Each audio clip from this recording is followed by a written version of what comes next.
Good afternoon, my dear learners. I have this opportunity to make another video from the document I made for grade 10s, and this document have questions from 2013 to 2022 ECZ past papers.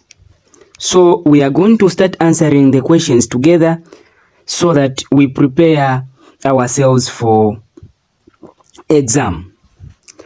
Just a reminder, you need to understand that ECZ exams covers a lot of questions from grade 10 and grade 11. So you should make sure that your foundation is very strong. So we are going to start with the question that came in 2013 from section B. The question reads, chlorine has two isotopes. We have chlorine 35 and chlorine 37. Define the term isotopes. My dear learners, every time we hear the term isotopes, just understand that the word itself, iso, means same.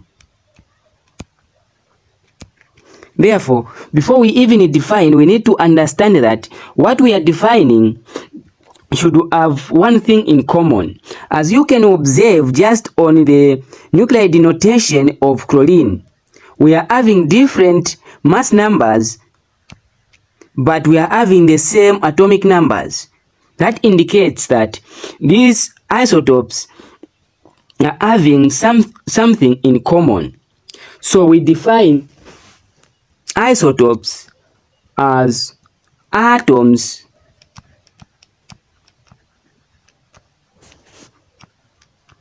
of the same element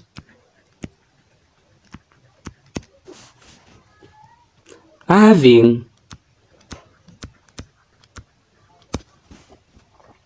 same proton number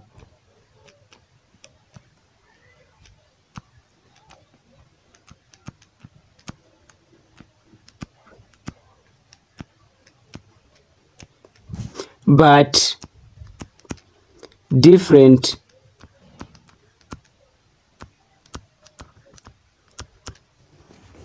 mass number.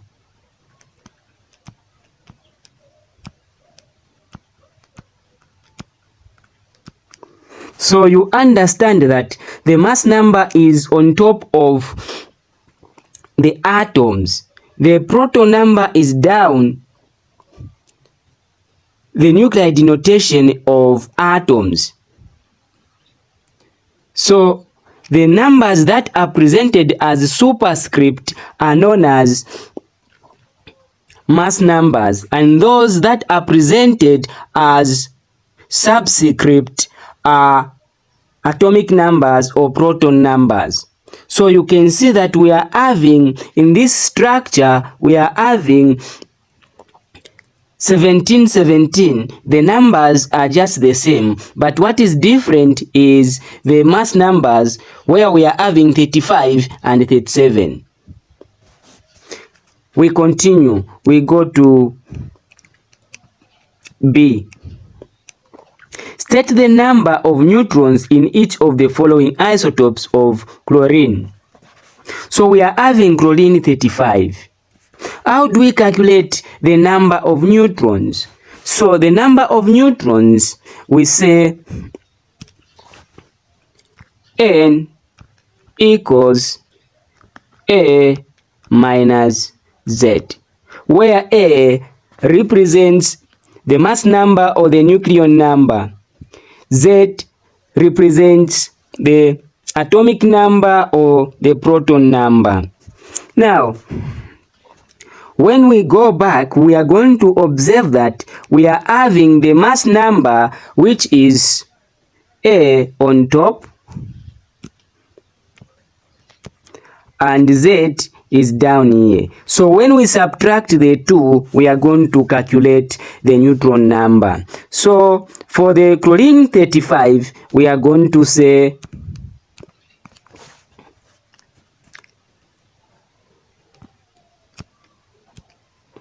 neutrons equals 35 minus 17, and the answer will be 18.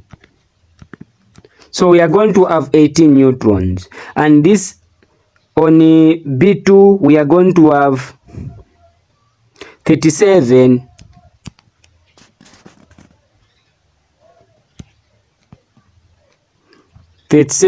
minus 17, where we are going to have 20 neutrons.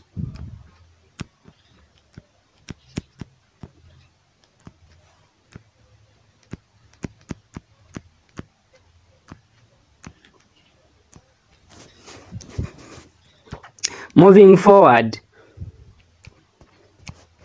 C. Draw the atomic structure of an atom of chlorine. So we need to understand the question. The question is saying the structure. Remember, we did atomic structure where we present how the 3 subatomic particles of every atom are located in the structure of an atom. So we understand that in the nucleus we have neutrons and protons. Around the nucleus we have the electrons in shells or energy levels. Therefore, we are talking about chlorine. So we are going to say we are going to have a nucleus of chlorine. First shell of chlorine, we are going to have 2 electrons. Second shell, we are going to have 8 electrons.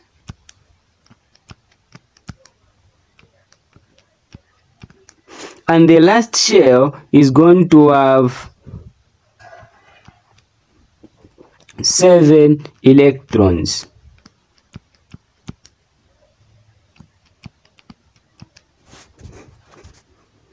This is the atomic structure of an atom of chlorine, because the atomic number of chlorine is chlorine 17. So this is how the electrons are distributed in energy levels. We continue. We go to, this is C2. We go to C2. Give the formula of a chlorine ion. Now, my dear learners, you need to understand that when we are talking about ions, we are talking about atoms becoming charged. Now, you understand that atoms will only become charged when they lose or gain electrons. So what is important is for you to understand, when we are talking about chlorine, you need to understand, is chlorine a metal or a non-metal? Once you understand how to tell the nature of atoms, it will be easier for you to be answering questions of this kind. We understand that chlorine is a non-metal, and since chlorine is a non-metal, all non-metals react by gaining electrons, and when they gain electrons, they form a negative charge. Therefore, when we look at the drawing we have just presented on C1, we are having 7 electrons in the outermost shell of chlorine, meaning chlorine needs to gain 1 electron in order to become stable. So chlorine is going to just gain 1 electron, and the formula is going to be to become a chloride ion like this. Negative. This negative indicates that chlorine has gained 1 electron. Moving forward,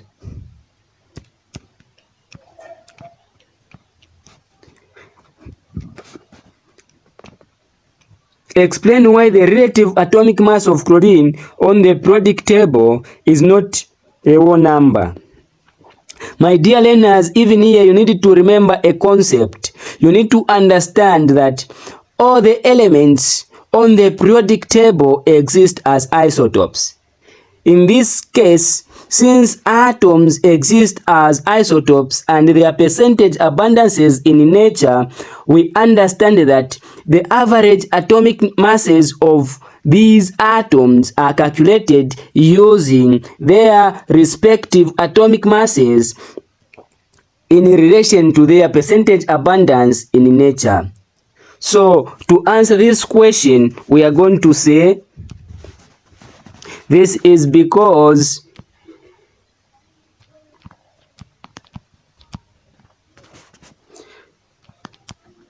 the average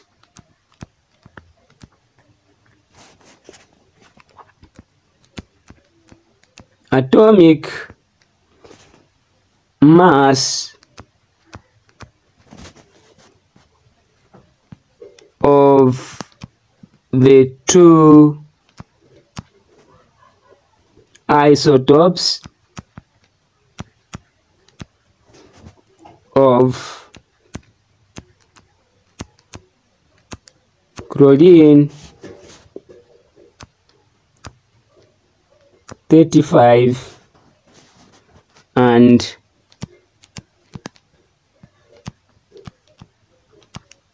chlorine 37 with their percentage abundance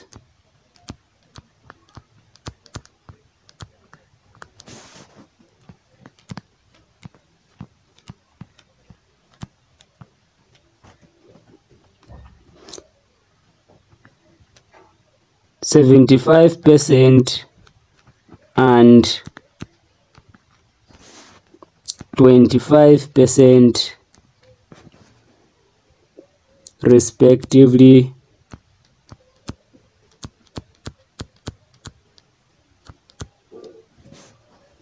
gives 35.5. So we are saying because the average atomic masses of the two isotopes of chlorine 35 and chlorine 37 with their respective abundance 75% and 25% respectively, when we calculate that, we are going to get the average atomic mass, which is going to be 35.5. So that's the reason why the average atomic mass of chlorine is not the whole number, because the percentages and the average mass numbers of isotopes, when we calculate, it does not give the whole number.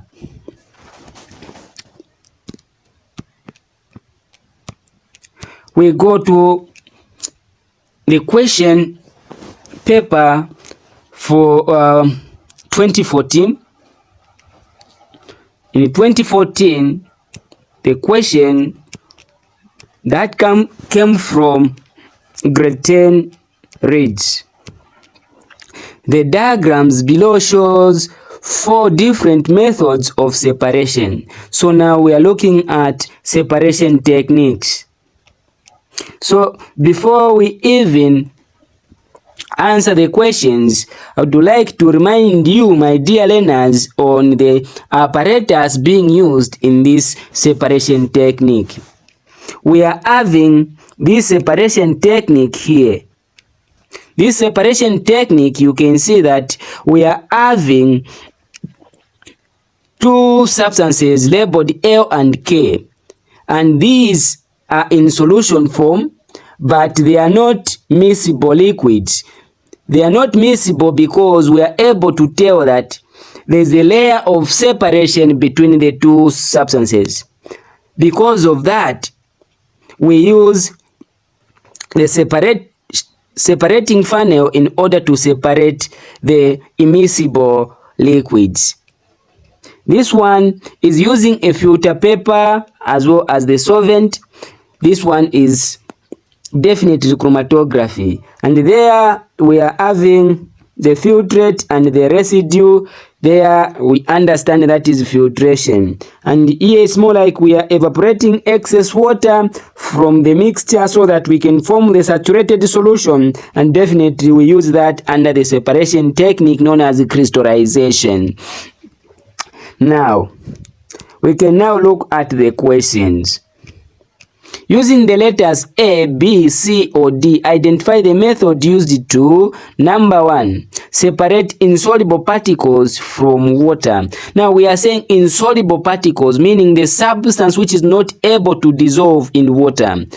Meaning we can use filtration because an insoluble substance is going to remain on the filter paper as a residue, as you can just observe here. We are having the residue there, and the filtrate, which is water, is going to be collected in the beaker. Therefore we are going to say the answer for A1 is C. Separate mix of different dyes. Once we hear this word dyes or colored components, just know that we apply chromatography to separate components of this nature. So chromatography, that is B. So the answer here is B. We go to 3, saying make crystals of copper 2 sulfate from copper 2 sulfate solution. This is, since we are making crystals, that process is known as crystallization. Therefore our selected answer now will be that which is presenting crystallization, and the answer is D. So here the answer is D. Separate water and cooking oil. We understand that water and cooking oil forms what we call immiscible liquids. The two substances fail to combine physically such that we can not tell the separation of two substances in solution. Therefore, since they are not able to mix completely and they form the layer of separation between them, we understand that we use the separating funnel. So therefore we are going to look for the answer which is going to support our explanation. You can even see, so we are going to identify that K must be cooking oil and L must be water. Now water is denser than oil, so oil is going to be floating on top of water. So we continue, we are going to say the answer here is going to be A. Moving forward, we go to B.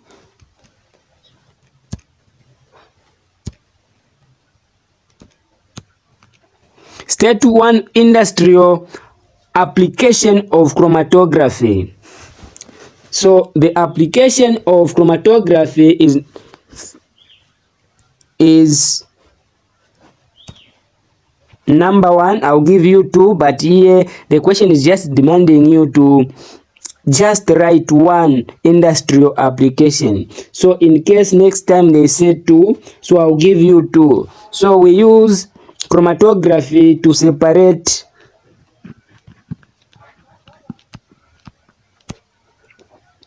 amino acids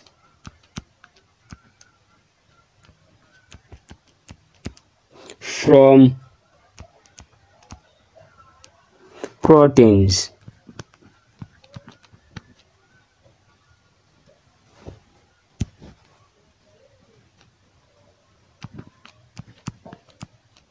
Number 2, chromatography is also used to identify flavor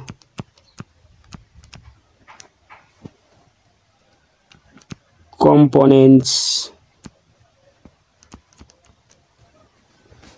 in food stuffs. So you need to understand that the value or the industrial application of chromatography is to separate amino acids from proteins. If we are having the mix of amino acids and the proteins, we can separate amino acids from proteins by applying chromatography. If we want to identify the type of flavor used in the manufacture of foodstuffs, we can also apply chromatography. Very important. We go to question number 3.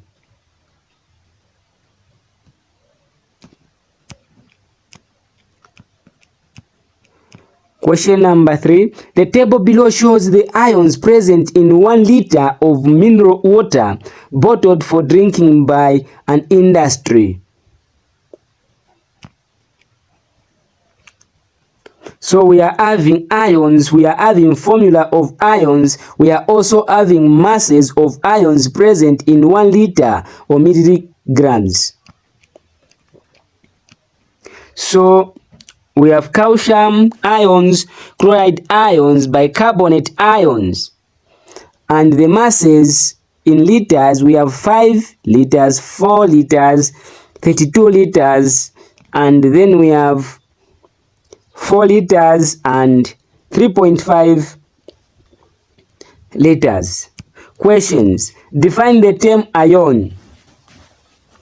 Ion is a charged particle.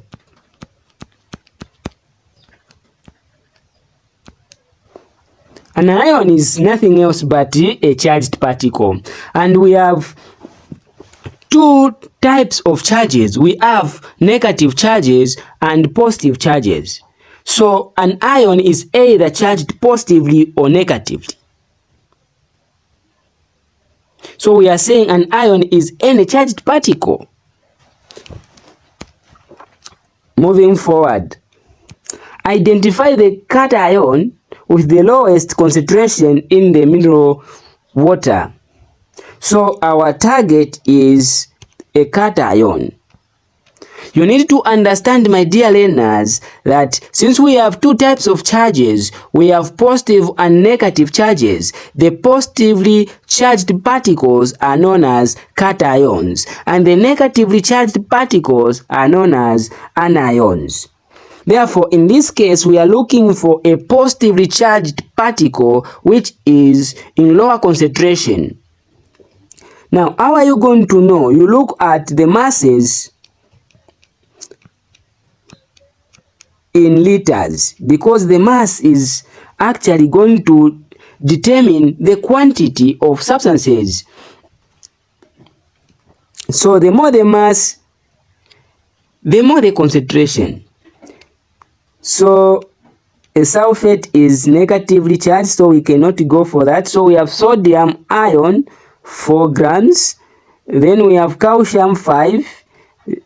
So we just have calcium and sodium ions that are positively charged. Therefore, the lowest in concentration we have sodium. So here the answer is sodium ion.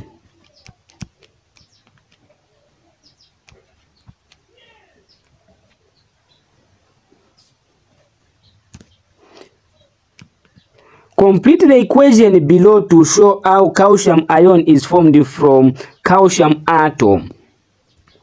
My dear learners, we understand that calcium is a metal, and all metals react by losing electrons, and when they lose electrons, they form positively charged ions. Therefore, what is going to be formed? We have been given this ion that it has been formed, so it will be plus the lost electrons, which will be 2 electrons. This charge indicates the number of electrons lost. Since the charge is 2 positive, it means 2 electrons were lost. Very important, my dear learners, very important. Moving forward.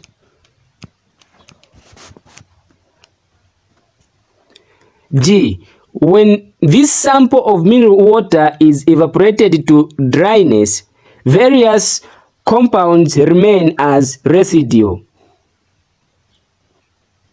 Give the name of 2 of these compounds. Now, my dear learners, when we are evaporating excess water, you understand that we are going to form a saturated solution. When we form a saturated solution, the ions present will start combining to form compounds. Now, the compounds are going to be formed according to charges. We understand that the positive and the negative attract each other. Therefore, we are going to see these ions present. We are going to witness that they will start combining according to their opposite charges.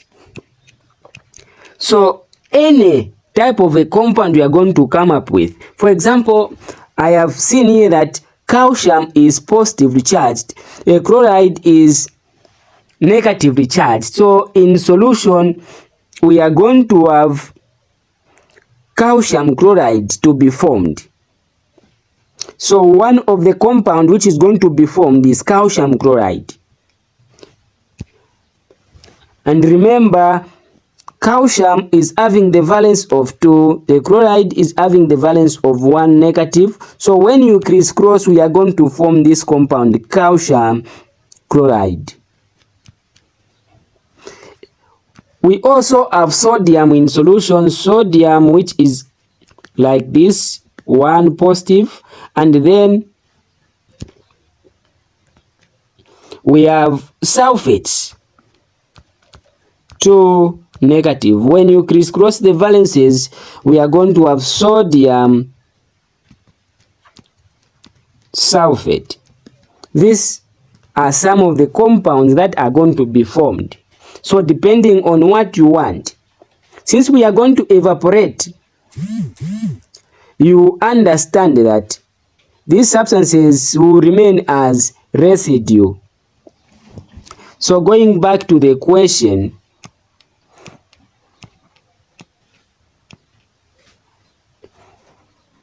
we are going to have number 1, calcium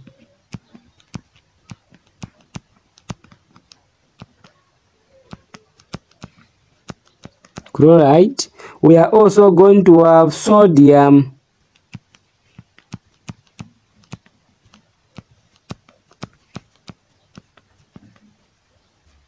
sulfate. These will remain and they will form the layer of a solid substance after evaporating water. Now, going forward, state the type of bonding found in the various compounds in the mineral water.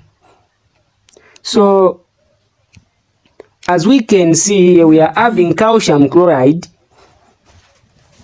Calcium chloride, calcium is a metal, chloride is a non-metal. This will form an ionic compound. Sodium and the sulfate, they are opposite charges, that is ionic. So provided we are having positive and negative in solution, just know that we are going to have ionic compounds. So we are going to say this is ionic bonding.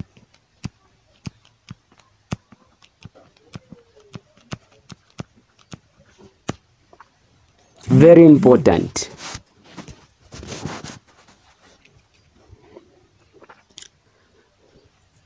Moving forward, let us see if we can answer one more question.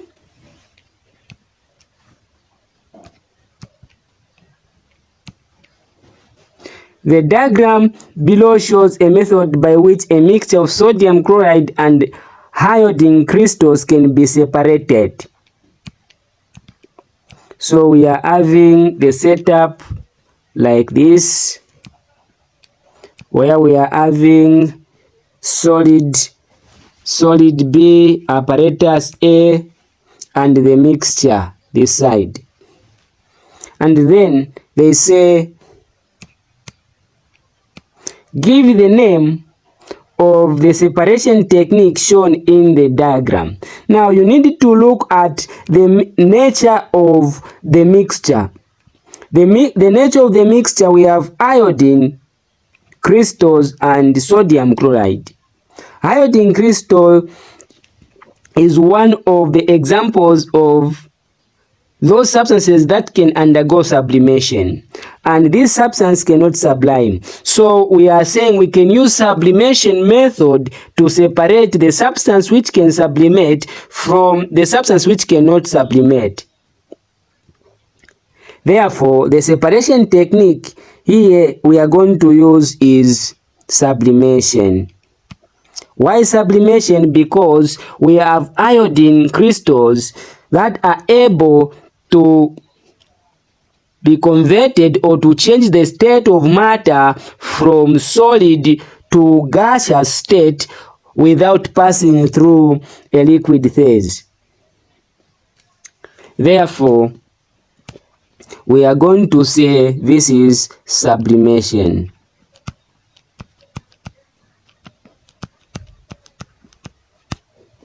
Now, since we will be converting the solid substance to gaseous substance, we need to use evaporating dish so that that gaseous substance which is going to be converted to a gas can be evaporating very well. Therefore, we are going to identify the apparatus A as evaporating dish, because the gas is going to be escaping very well when we use evaporating dish.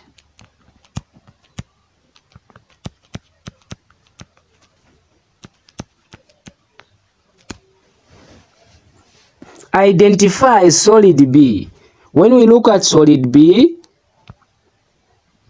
that is definitely iodine, because it's the one which is able to sublimate. So we are going to say iodine crystals.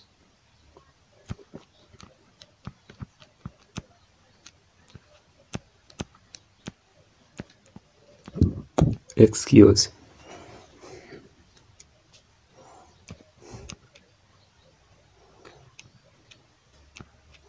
Question number 5. Study the nuclide of sodium isotope below. And this sodium isotope is this one. The isotope with the mass number of 24. We talked about isotopes, so we said isotopes definitely have something in common, and what is in common are proton numbers. Now, the first question is, what is meant by the term nucleon number? This term nucleon is coming from the word nucleus, indicating that the number we are talking about defines the subatomic particles that are there in the nucleus. When we draw the atomic structure of an atom, we understand that in the nucleus of an atom are protons and neutrons that are enclosed in that envelope. Therefore, we define a nucleon number as the total number of protons and neutrons in the nucleus of an atom. Now, The nucleon number is also known as the mass number, and it is known as the mass number because what contributes very much to the total mass of an atom are the protons and neutrons. The masses of electrons are negligible.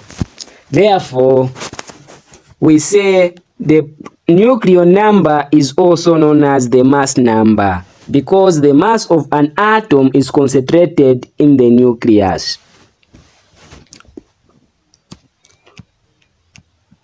B.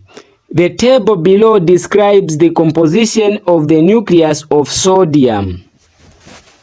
Complete the table by writing the total number of each particle in one atom of the element. Now, you need to understand that in this question, the sodium atom we are talking about is an isotope of sodium 24 and not 23. So we have sodium 23 and sodium 24, but in the question we have sodium 24. Therefore, in this question we are going to use what we have been given. So we have sodium 24 and 11. This is the mass number. This is the proton number.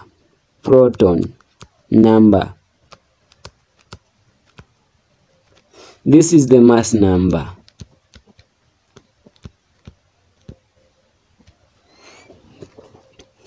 Now we calculate the number of neutrons by subtracting the number of protons from the mass number. When you subtract 24 minus 11, you will find that your answer will be 13. Now, we are saying total number in one atom. You need to understand that the proton number equals the number of electrons in the neutral atom. The number of electrons only changes when an atom is involved in the loss or gain of electrons. Now, since we are saying this atom is neutral, we are going to conclude that the number of protons are equal to the number of electrons. So the number of protons in this structure is 11. The number of electrons are also 11. C. Write the formula of sodium ion. Sodium ion, my dear learners, is positively charged. Since sodium is a metal and metals react by losing, and when they lose, they form a positive charge, the formula of sodium ion is going to be presented like this, indicating that sodium has lost its valence electron. In the outermost shell of sodium, we just have one electron, and the charge which is going to be formed will be equivalent to the number of electrons an atom is going to gain or lose. In this case, sodium has lost one electron because it just have one electron in the outermost shell. Moving forward, write the electronic configuration of the sodium ion. So in this case, we understand that we present electronic configuration of atoms or ions using electrons. That's the reason why the name is electronic, because this is coming from the word electrons. So electronic configuration of sodium ion is going to be electronic configuration of sodium ion. We are going to say it will be 2,8. We are not going to say 1 again because one electron has been lost. So meaning the last shell is not going to be counted. This is where I am going to end this lesson, guys. Next time we are going to start from question number 6. I appreciate you very much for following me on my videos, and don't forget to subscribe so that anytime soon I am going to post another video, you are going to be notified. From this time, I'm going to say bye until next time.